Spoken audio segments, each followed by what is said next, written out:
Just when you think the Guardians had nothing left to play for, they have number 2 seed wrapped up, the division, and then they almost had something this franchise hasn't had in a long time. I don't even know the numbers anymore.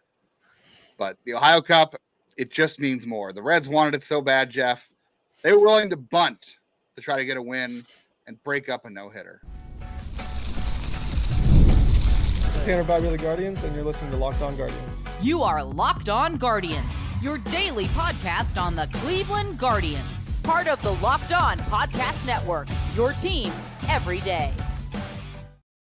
How long has it been since they had a no-hitter? I can tell you it's 43 years because the last one was a few months before I was born. So there's never been one in my 43 years on the planet. I want to thank you all for joining us. Today's episode is brought to you by Booking.com. Booking.com. Yeah. The right state can make you a fan of any city, even your baseball rivals. Book today on Booking.com, the official accommodation partner of Major League Baseball. Get the Booking.com app today.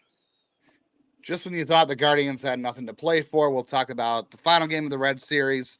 Talk about Steven Kwan coming back. The Guardians' pitching plans are all up in the air because that's a good thing, shockingly. We'll get into all that. AFL assignments have been handed out, so we're going to get into prospect talk as always. And should the Guardians still be thinking about that number 1 seed? We will get into that on today's episode of Locked On Guardians. Yeah, I had this discussion with a friend of ours about how the 2 might be better than the 1. But now your time for your favorite part of the show. I am Jeff Ellis, one of your 2 co-hosts here on Locked On Guardians. I have been here since the start of the show, all nearly 1,300 episodes now. I know there's a few points I'm not on, but you get my point. Before that, I was a national writer at Scott 24/7, focused on prospects in the draft. Last year, I was your 113th favorite blogger in honor of Charlie Lupica, who spent 113 days as a flagpole sitter, not to be confused with the great Harvey Danger song, I want to say. But, this is a weird thing in the 30s and 40s. Things you missed in history class did an episode if you want to hear more about it. But Charlie Lupica spent 113 days in 1949 sitting on a flagpole. 4x4 flagpole. I'm getting a little bit better. Today, I'm your 111th favorite Cleveland sports blogger that has or will exist. I moved up 2 spots. Get better every day, right? That's the whole thing. Small steps matter, right? Incremental steps matter. Yeah, there's still steps forward. So I believe in you, Jeff. You can get to number 1 someday. I'm Justin Latter, the host of the show, and I've been covering the Guardians minor league system since 2007, where I have seen minor league no-hitters in that time. In fact, they just wrapped up a episode of Guardians of the Future. You can go listen to that with Tyler Danberg and Logan Petoskey from the Captains. Talk about the Captains Championship over there. They've thrown a no-hitter more recently than the Cleveland Indians / Guardians have. Still wild to say. But I've been covering them for Guardians Baseball Insider, the News Herald, the Morning Journal, all kinds of fun area stuff there. The Guardians, they continue to own Ohio. People in our comments yesterday, Jeff, some people on Twitter didn't like that we said that the Guardians said that the Ohio Cup stays in Ohio because they don't like that Cincinnati is referred to as in Kentucky. Look, we were just having a little fun with it. We're just having a little fun. Last time I went to a game many years ago, so when I still lived in Columbus, Ohio, it was after college. I remember going and we immediately went across the river to Kentucky. Had ourselves a grand old time, and then got a cab back just to be safe, and crashed out. But I do remember that. So I spent more time in Kentucky than I did Ohio that evening. So to me, yeah, it's Kentucky. It's Kentucky. The Guardians have not relinquished the Ohio Cup since 2010, and we have a new Frank Robinson Most Outstanding Player of the Ohio Cup Series. Jeff, do you know who it is? And do you know who won it the last 2 years? I was supposed to answer this on yesterday's show. I did not. Do you have a guess of? Have you seen who it is on Wednesday? And do you know the last 2? Nobody asked in our comments or pointed out. They love to point out when we miss and get things wrong. That one, no one pointed out. I just want to say, oops. And I have no answers to any of them. No answers. So the Ohio Cup MVP this year, the Frank Robinson Most Outstanding Player, is Jose Ramirez. Well deserved. Because he joins the company of 2022 Frank Robinson Most Outstanding Player, Myles Straw. And before him, very comparable players, Myles Straw and Frank Robinson, maybe the most. Before him, the great former Cleveland Indian, former Cincinnati Red, Tyler Naquin. I had the wrong Tyler. Joining some elite company. You know, I think Frank Robinson, most outstanding player of the Ohio I guess Cup. Tyler Freeman is like the leader in the house. I had the wrong Tyler. Yeah, so Jose Ramirez's career is over, is what you're saying with this award? Hello. All right, you heard it here first. Yikes. Okay. It's, you know, just saying, look, I'm kidding. We did have one of our everydayers point out something. I just want to make a quick clarification from yesterday. Yeah, we said the Guardians don't move guys quickly. Relievers don't count. I'm just going to throw that out there. Walter started this game. We'll do some box score bingo. Relievers are supposed to move quickly. If they don't, the only reason they don't move quickly is because they're a failed starter, aka, you know, a Gaddis, a Henches, you know, many of your best relievers. I mean, Clase was first a starter. Even I don't think it lasted as long as the other guys. So I just want to point that out. This organization still tends to move glacially slow for anything that isn't a reliever. Let's very quickly do the box score bingo. If is that the right time for it now?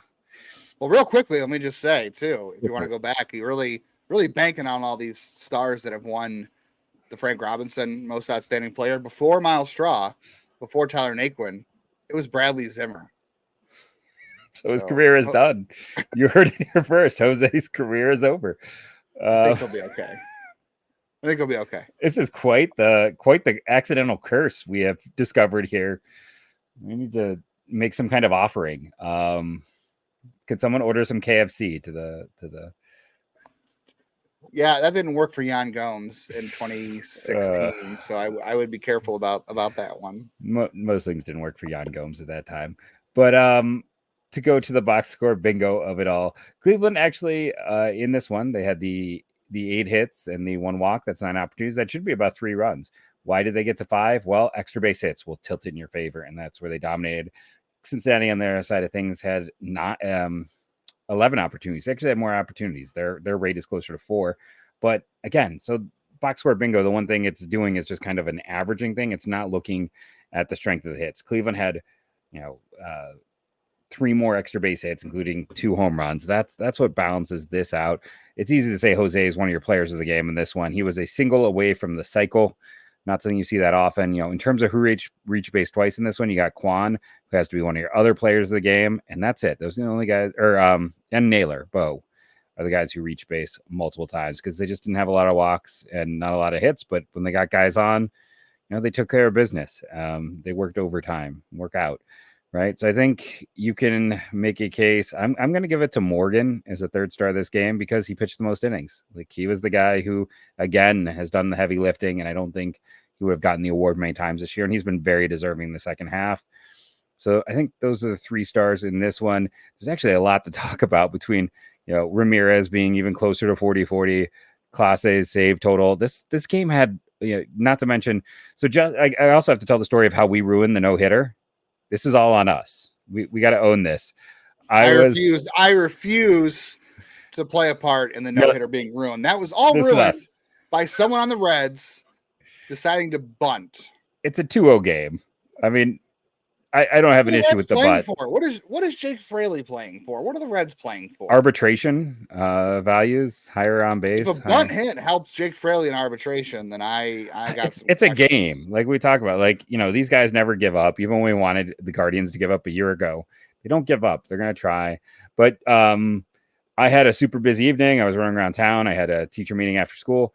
I came home, did dinner with the kids, and then was doing shower time with the young ones, which, get your minds out the gutter.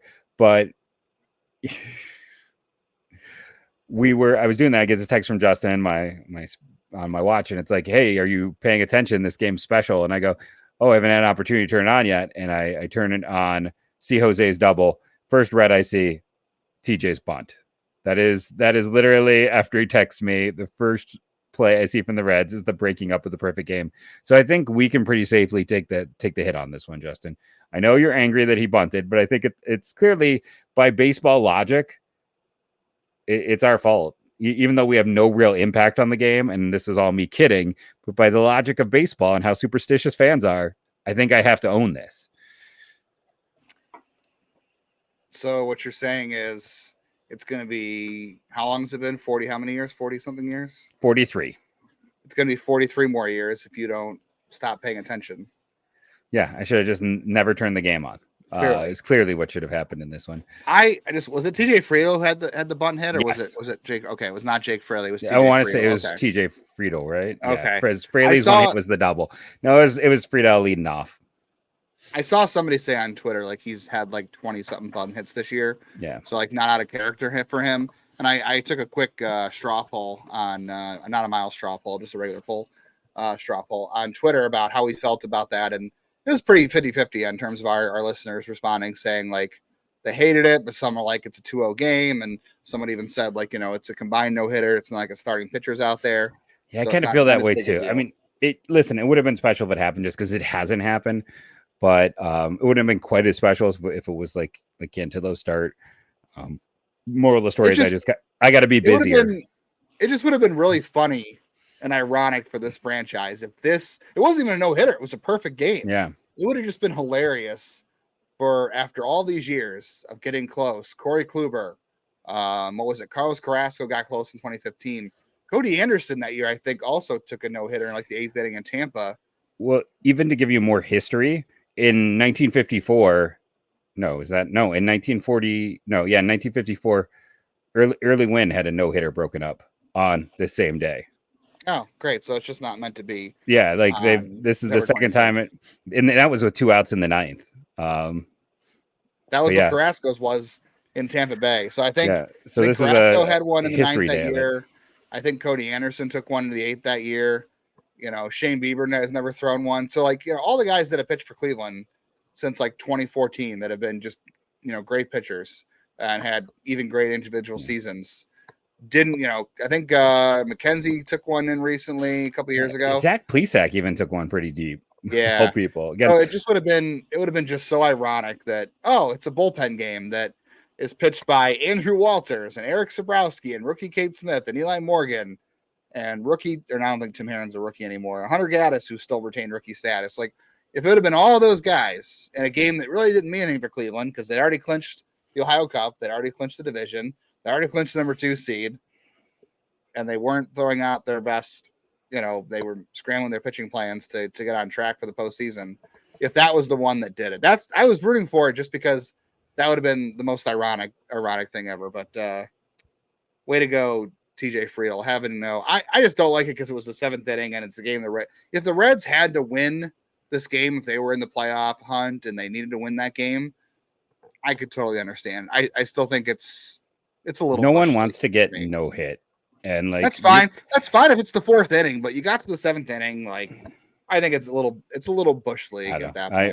It is what it is. And I will have to agree to disagree. I think if it's under 3 runs, black licorice. Darn it. Okay. It's eggnog and black licorice and under 3 runs with a no hitter late. So we've said some. Okay, and spring training and the World Baseball Classic and Jeff hates all the fun things. Let's just be honest. All right, we're going to talk about Steven Kwan's return, the move to bring him back, if that means anything. We'll talk about the pitching plans for the Guardians in the postseason, how this looks like it's stacking up. Very interesting stuff. We'll talk about the AFL, some prospects out there that are interesting, some not so interesting. And then we'll see if this Clippers game that is in the 10th inning now, 11th inning, finishes, if we can talk about the Clippers winning a AAA championship or an International League championship before we finish today's episode of Locked On Guardians. So lots to look forward to.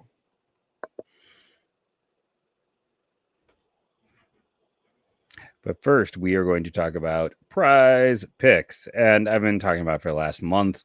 Right now, the ad read says that it's more or pick. You get a choice. They're giving you Caleb Williams, and they say it's, will he get 1 yard? That's not quite true. It's will he get more than half a yard of passing? You can only pick more, but they're giving that one to you for free.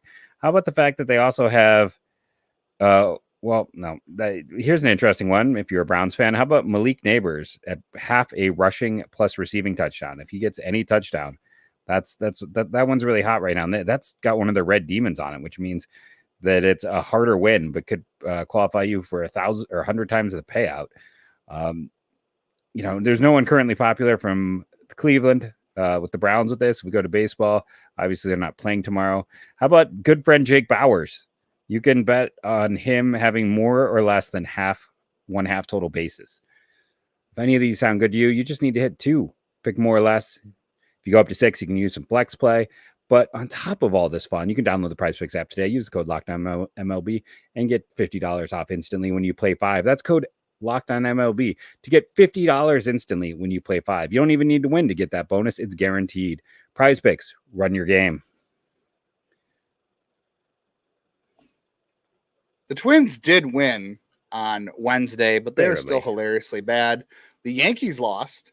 The Tigers are holding on to that wild card spot for dear life. The Royals are chasing down that wild card spot as well. Guardians are having a lot of fun. All of that can be covered and found in addition to what we're doing here over at Locked On MLB with our pal Sully. I know he's going to be covering a lot of the final series at the Oakland Coliseum. I'm sure he'll have some very interesting vocabulary that is friendly to listen to. Sully is very colorful, so he'll have a lot of commentary on that situation over in Oakland, while making it friendly to listen to over at Locked On MLB, part of the Locked On Podcast Network.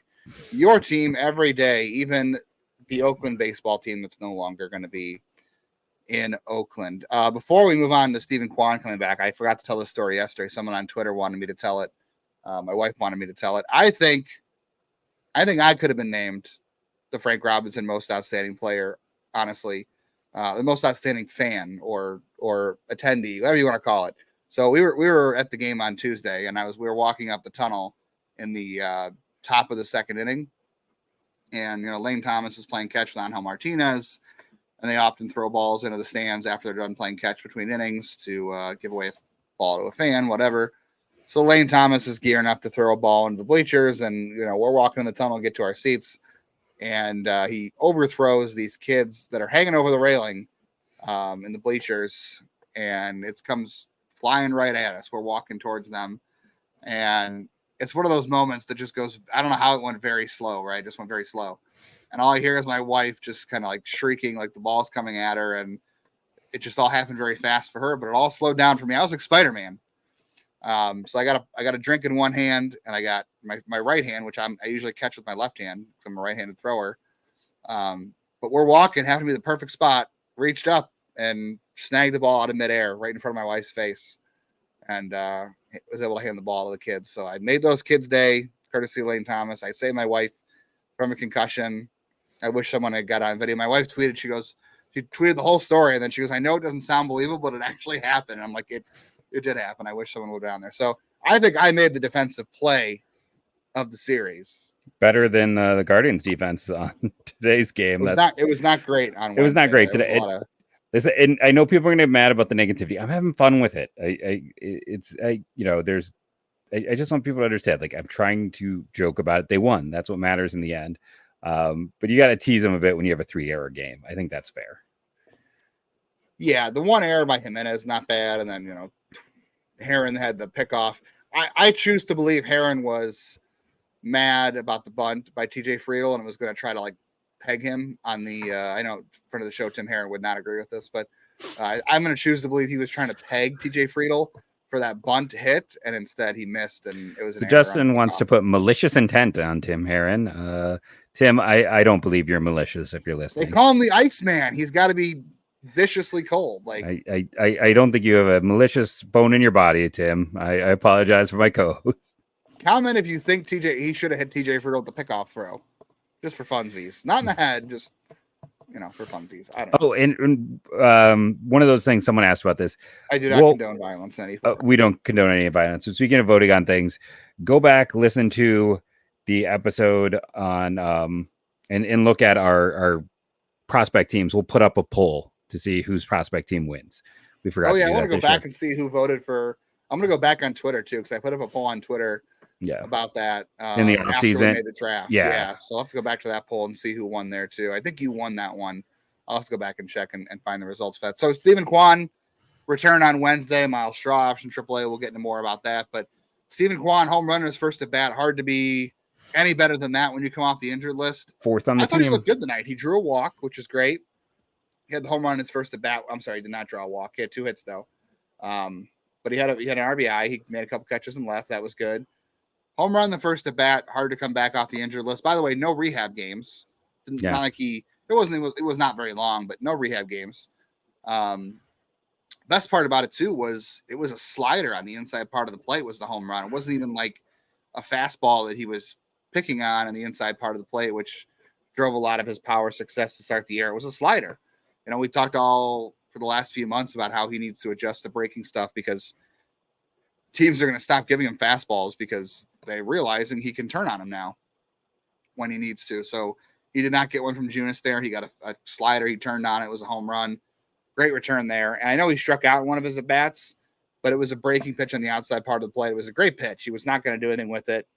And in a situation where there's guys on, maybe you want to force the defense a little bit and try to make contact, but he didn't swing at it. It was a called strike, whatever.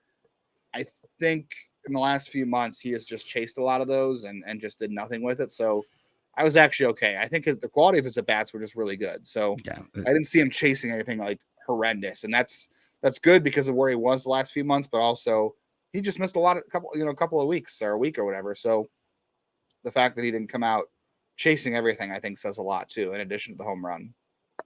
No, I agree. And that's, he was looking so good. I'm going to get our levels evil here. Evil, even. He's looking really good. He's starting before he got hurt. So that's what stunk about it the most. It's like it felt like he was finding his level again. And then he got hurt. And we're like, okay. And he came back and he jumped right in. And that's it's a positive sign. And it's not like this team was really beating up the starting pitching in general in this game. So it's not like it was. Junis actually has decent stats with the Reds. It's small sample, but they're decent. So it's nice to see him come out. A junk ball guy is not who Steven Kwan should do well against, but that's what Junis is. And he came out and showed up today. So that's incredibly encouraging in my opinion. Yeah. 101 mile an hour exit velocity, 366. So and he's now tied with David Fry, 14 home runs, fourth highest total for anyone for the composite year.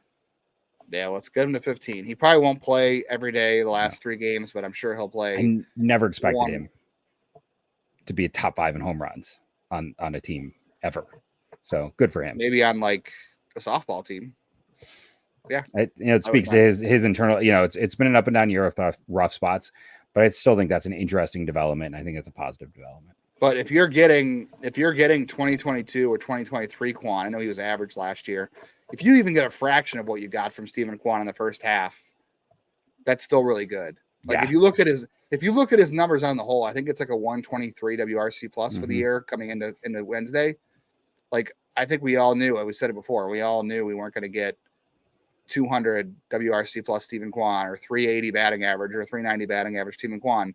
But if you're getting like 122 WRC plus Steven Kwan, we said it yesterday, like you don't have to look too hard at this lineup and think it could be enough. Like again, someone in our comment pointed out, like, yeah, you're not asking this lineup to be Juan Soto and Aaron Judge, but that's kind of all. That's not true. Josh Chisholm and Austin Wells have been good for the Yankees, but it's a top heavy lineup, and so is the Guardians to an extent. But you're not asking them to be Aaron Judge and Juan Soto or whatever. You're asking them to just have 4 guys, Kwan, Naylor, Jose, maybe Manzardo, and somebody else step up, and that could get you 4 runs. So getting Kwan back is a huge first step, and it looked like that on Wednesday night as well. We will get into pitching plans. The Guardians have rearranged theirs. We'll talk about the good, if that's good, or what we can expect from that. Personally, I don't know what they're thinking based on what they're doing, but it's fun to talk about, and it looks like they're at least considering some of the things we talked about. So therefore, I'm going to choose to guess that the Guardians listen to Locked On Guardians based on their pitching plans, what they're trying to do. That's how I'm going to look at it. So stick around for that on the rest of today's show. Today's Locked On Guardians is brought to you by Booking.com, Booking.yeah. You want to make that trip to Houston for the ALDS. Maybe it'll be Kansas City. I don't know. We'll see. That's how things are looking out right now. It's going to be an interesting first round. Maybe you want to keep it on the down low that you want to go to New York for the ALCS, or maybe it'll be Detroit. They're tough to play right now. We don't know how things are going to shake out. It's still an interesting final week.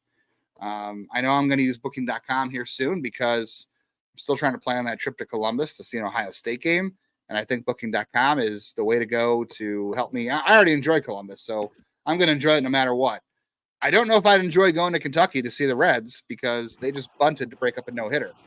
So we'll see if I can really count on Booking.com to make me a fan of Kentucky or Cincinnati, one of those two areas that are very close together. No matter who you're rooting for this postseason, Booking.com can make you a fan of any U.S. city, maybe New York, maybe even Detroit, maybe not Cincinnati because they're not going to the playoffs, which is why they should have just let the no-hitter happen.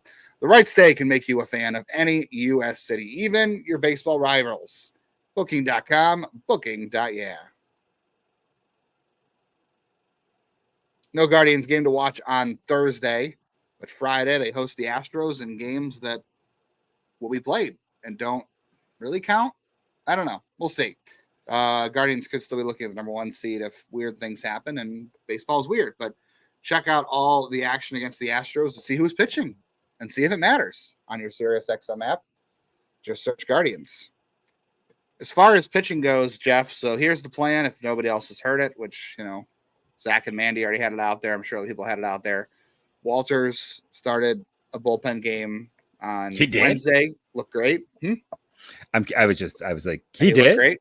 Yeah, he started. Can we say that, like, he has done everything and that he should be on the postseason roster, like 100%?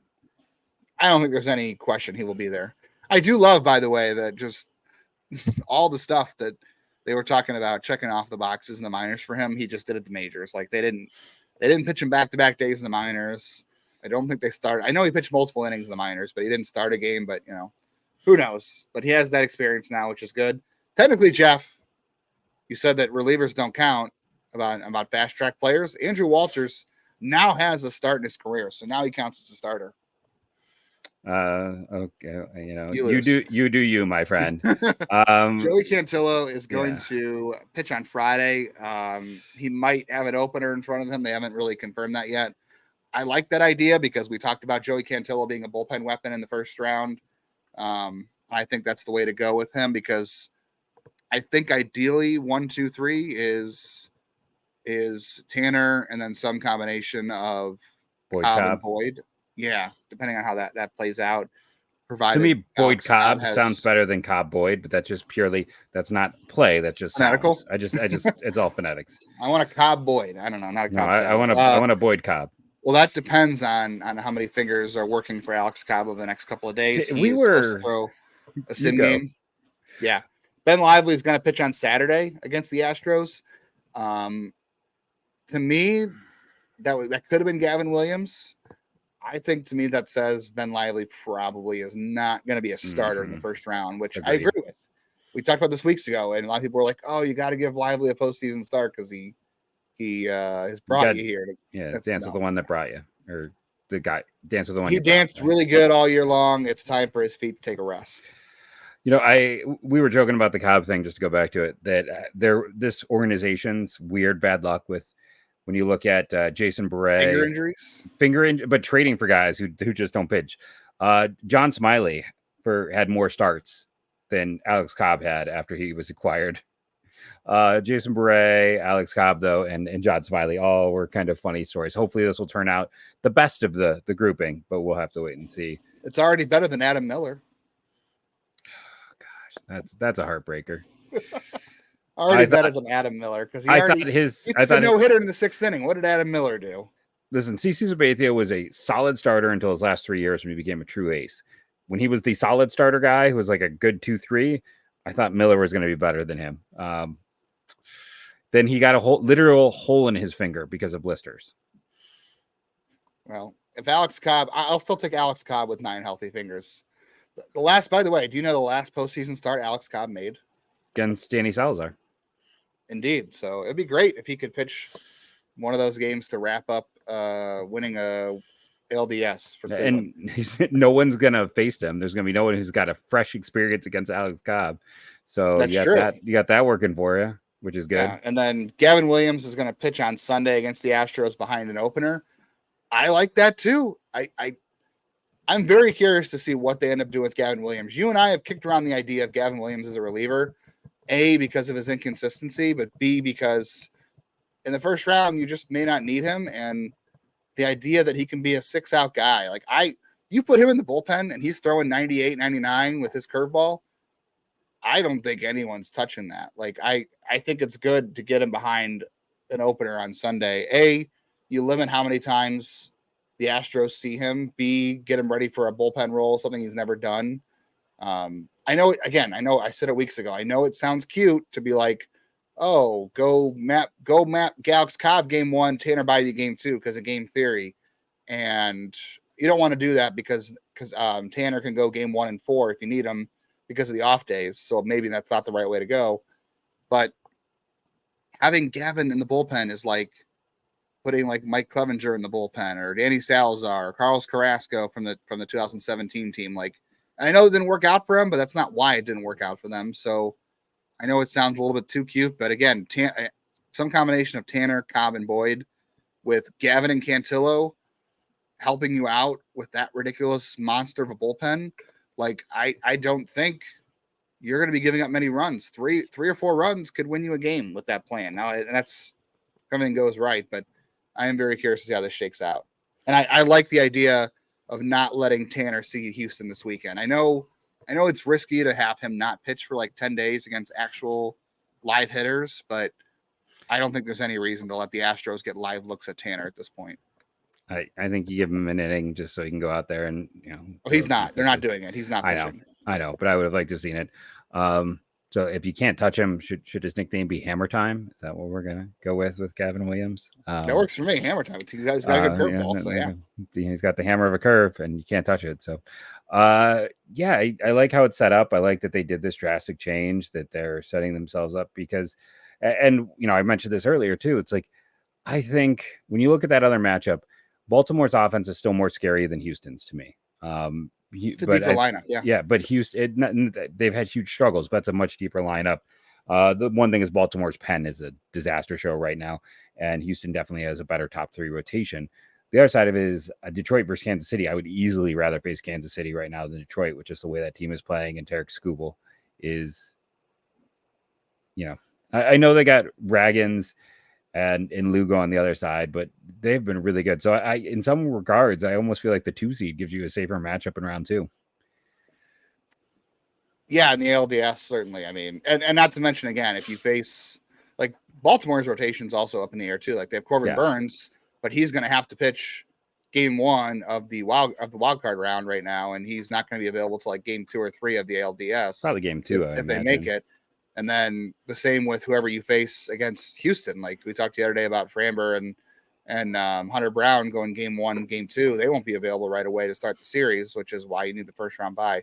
We'll get into scouting some of these teams next week when the wild card round starts. So we'll probably go deeper in depth about the other teams, the matchups. But the Guardians are in a good spot. I like the creativity here. I don't know if it's going to work out, but I will say, like we always talk about process over results, and this to me is a very process-oriented idea of how to get the most out of their pitching staff in the postseason.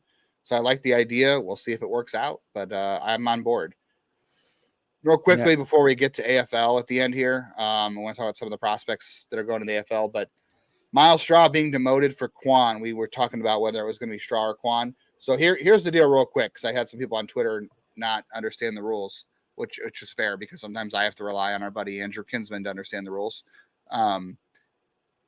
Position players, when they're optioned to the minors, it's 10 days. They cannot be recalled before 10 days, barring replacing an injured player. But that doesn't mean they can replace an injured player on the ALDS roster before the roster set. It would still have to be during the series, removing that player. Like right now, Myles Straw is subject to the 10-day recall, which is why they did it when they did. So he'll be eligible to come off for game 1 of the LDS or come back from the minors. So I don't think his demotion necessarily means anything in terms of the playoff roster. I think he still has the same chance to make it, being demoted or not. I think this is more about keeping Angel up to play left field because I don't think Kwan is going to play all 3 games this weekend.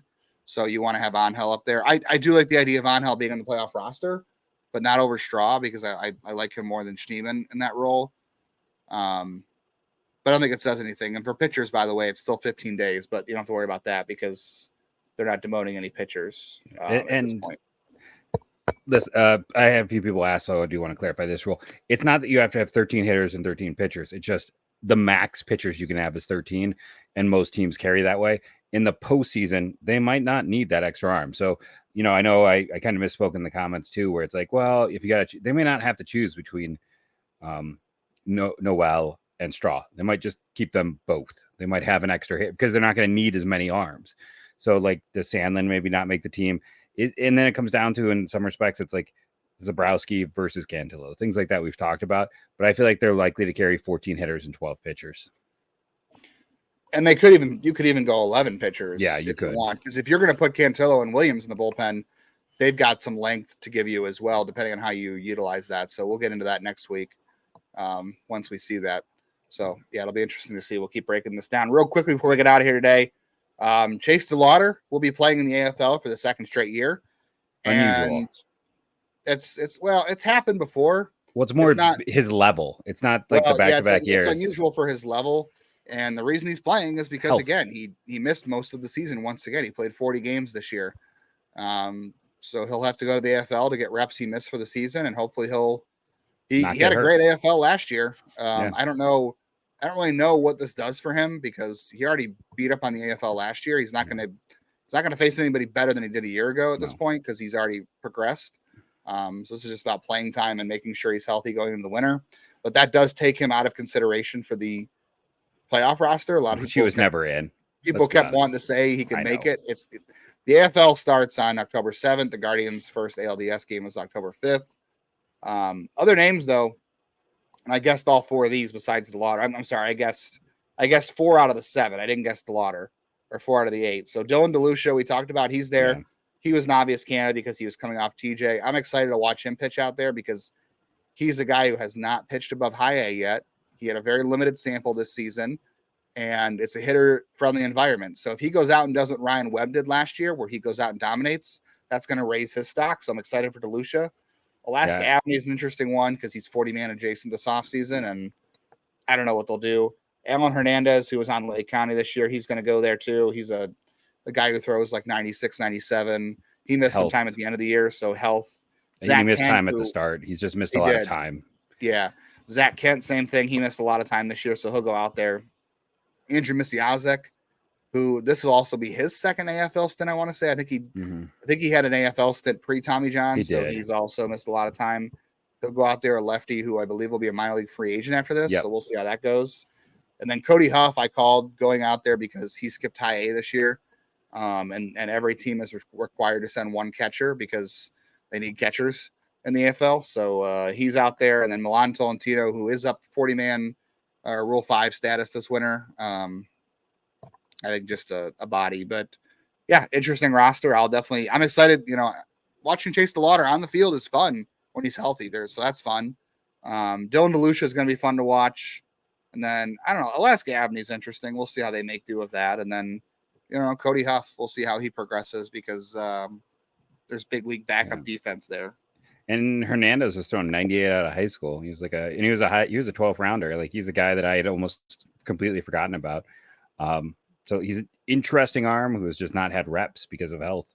So, it's mostly, at least there's something to watch with most of these guys.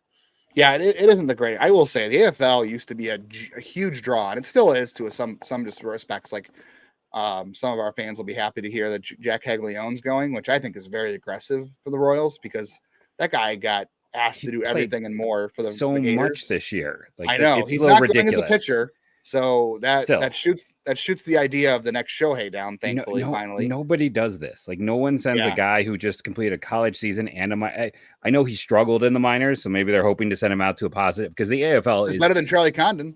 True, but the AFL is incredibly hitter friendly. A year ago, we got very excited by Ryan Webb because it is not a place that is pitcher successful, and he found success.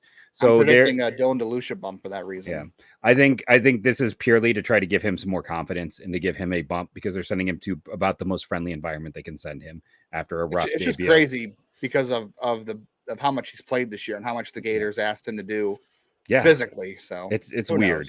It is really weird. The Clippers lost 5-4, so there will be a game 3, which will be started by Ryan Webb on Thursday. So we'll recap that tomorrow. a little bit. We're going to do a mailbag episode on Friday, so we'll talk about that. But get us some mailbag questions for Friday's episode. It's the last chance to do it before the end of the regular season, and we are hopefully going to have a special guest next week. We'll do mailbag Friday tomorrow. We'll have a special guest next week. We'll scout the playoff matchups, and we'll talk roster, all that fun stuff. So we are just getting started. It's going to be a lot of anxiety, a lot of it'll be fun to watch their teams in the playoff have anxiety. It'll be fun anticipating that for Cleveland. But after that, it'll be really white knuckle time for us. So I can't remember if we mentioned it or not, but in that AAA game today, Myles Straw started in spite of in Cleveland on Tuesday night in center field to end the game, and then he's starting in center field in Omaha the next night. He's credit to that guy for being a professional. But thank you all for being professional fans and for following us. And as always, I'm just going to remind you: be kind in the comments. Like, it's not that hard to do. Just don't be a jerk. Be excellent to each other. Thank you all for all you do, for downloading daily, rating and reviewing. And we'll get that iTunes review tomorrow. But thank you all, and go Guardians.